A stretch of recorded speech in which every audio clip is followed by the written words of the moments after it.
როდესაც პირველ მსოფლიო ომზე ვსაუბრობთ, ჩვენ ისტორიას კი ვყვებით, მეგობრებო, მაგრამ ჩვენი კუთხე გადმოსახედი არის ელიტების ცხოვრება. ელიტების გადმოსახედიდან ვიყურებით და აქედან გამომდინარე ანუ ეს არ იქნება ესეთი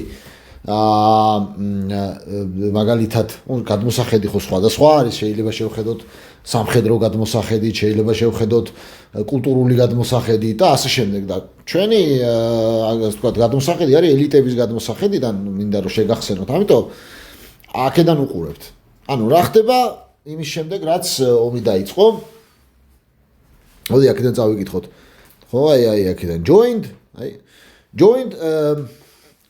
at the right hip to the Bank of England and the left hip to the JP Morgan, the House of Rothschild was deeply involved in manipulating events to ensure that the massive loans it had provided to the Allied forces would be repaid. Rothschildების ოჯახი, კლანი, ერთის მხრივ იმის რა ქვია, ინგლისის ბანკის, მეორეს მხრივ JP Morgan-ის ასე ვთქვათ, თაოსნობით ყველაფერს აკეთებდა იმისთვის, რომ დაეფინანსებინა პირველი მსოფლიო ომი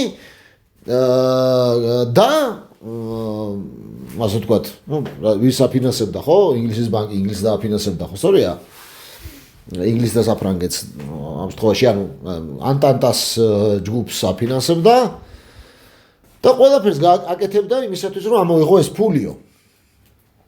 After the Battle of Jutland in 1916, when Germany appeared on the verge of winning the war, Lord Rothschild worked to secure America's intervention to the struggle with the aid of Morgan and Louis Brandeis, one of Wilson's trusted advisors. ანუ იუტლანდის ბრძოლის შემდეგ, იუტლანდის ბრძოლა იყო, მეგობრებო, ერთი მნიშვნელოვანი, შეიძლება საკვანძო ბრძოლაც კი, საზღვაო ბრძოლა, ეს იყო ირლანდიის ზღვაში.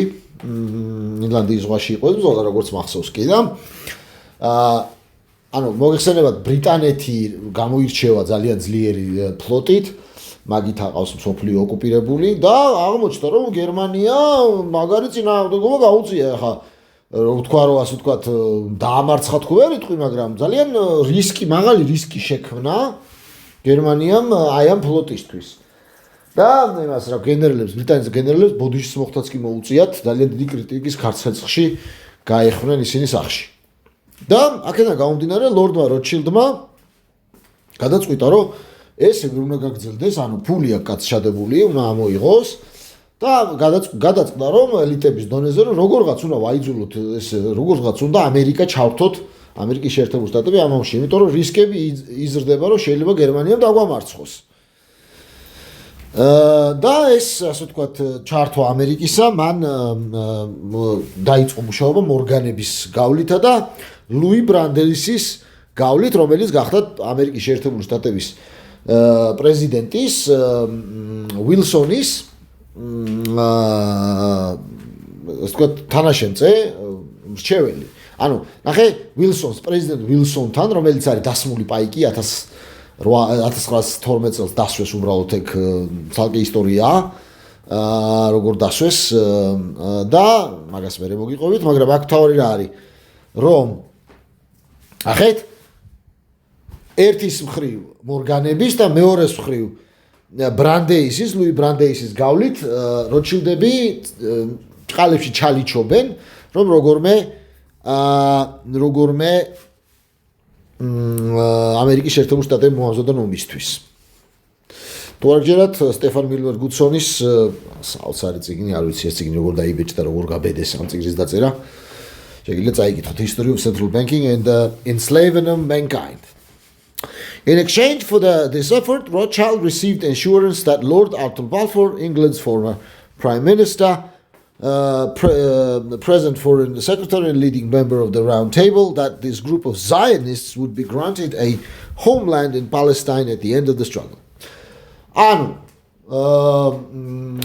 გაცვლა მოხდა, ბრიტანეთს აწყობდა ეს ამბავი და როტშილდმა თქვა, რომ მეო, ასე ვთქვათ, უზრუნველყოფო, რომ ამერიკა ჩართო ომშიო და ბრიტანეთს ეს აწყობდა და ბრიტანეთმა შეპირდა როტშილდს, რომ მოდიო, სანაცვლოდ მეო, ჩვენო გავაკეთებთ ყველაფერსო იმისათვის, რომ სიონისტური შენი ანუ რა უნდა და როჩილს ხო სიონისტური მოძრაობას ხელს უწყობდა რომ როგორმე და ასე ვთქვათ პალესტინაში სახელმწიფო შეექმნა დღევანდელი ისრაელი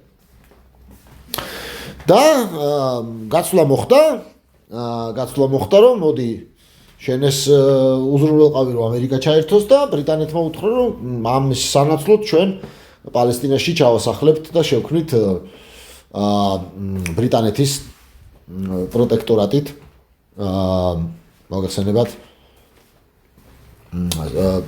ებრაელთა ვთქვათ ისრაელს სახელმწიფო ისრაელს და ოფიციალურად გაგზავნილ იქლა 1917 წლის 2 ნოემბერს ამის დამადასტურებლად წერილი რომელიც ასე ჟღერს Dear Lord Rothschild I have much pleasure in conveying to you, on behalf of the Majesty's government, the following declaration of sympathy with Jewish Zionist aspirations, which has been submitted to the approved by the Cabinet.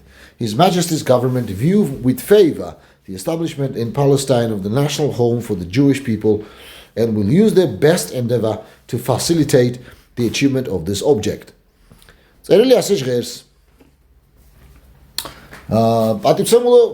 Lord Rothschild. დიდი სიამოვნებით მინდა გაცნობოთ რომ ჩვენ მისმა უდიდებულესობას მისი უდიდებულესობის მთავრობამ ძალიან ვთქვათ პოზიტიურად უყურებს სიონისტთა სიმპათიებით უყურებს სიონისტთა მოწოდებას ვთქვათ მისწრაფებას რომ დაარსოსო ასე ვთქვათ პალესტინაში სახელმწიფო ამ ყველაფერს გავაკეთებ და ხელშეუწყობთ ამასო It being clearly understood that nothing shall be done which may prejudice the civil and religious rights of existing Jewish colonies in Palestine or the rights of political status enjoyed by Jews in other countries. And I should